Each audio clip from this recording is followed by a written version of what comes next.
Hey, this is going to be going over your anticholinergic drugs in regards to the respiratory system or the respiratory illnesses. So with your anticholinergics, they're going to compete with acetylcholine, which will block the acetylcholine from activating the parasympathetic system. All right, you've got, they do have a little bit of bronchodilation, but they really kind of tend to dry the mucous membranes up, which can be good in some of your asthmatic patients by helping kind of get rid of some of those secretions there, because a lot of times they do have the inflammatory response as a part of it. All right, but if you have patients who, for whatever reason, the other bronchodilators aren't being used or they're not effective, sometimes an inhaled anticholinergic here can actually produce some bronchodilation and give some relief there by blocking the acetylcholine at that level. Now, your two primary drugs here are going to be your atropine and your ipratropium, okay? Now, ipratropium is a derivative of atropine, and it is probably the most widely used anticholinergic for asthma. It's given oral inhalation. Now, with it, it's a slower onset but prolonged duration of action, and it's not well absorbed into the systemic circulation, so you don't have a whole lot of adverse side effects. Your big ones are going to be excessive drying of the respiratory passages and more uncomfortable than a problem. Okay. Because of that, you often see ipratropium used in conjunction as like a Doneb or something like that with your inhaled albuterol. Okay, so going over atropine real quick. Atropine, we typically think of this more as a cardiac drug, but it historically has been used as a respiratory drug as well. It is an anticholinergic and it is derived from the belladonna. It does cause the bronchodilation and drying of the respiratory tract secretions, blocking the acetylcholine receptors, right?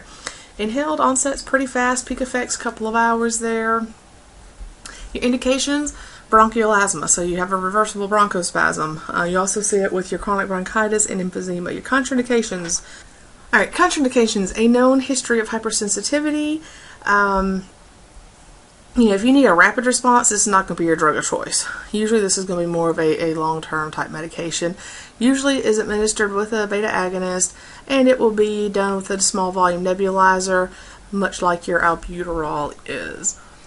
Now, your precautions. Alright, vital signs need to be monitored, right? Just like with your cardiac related administration, use caution with your elderly, any cardiovascular disease, hypertension, that kind of stuff, because it will have some other effects there. Alright, make sure you're monitoring your lung sounds.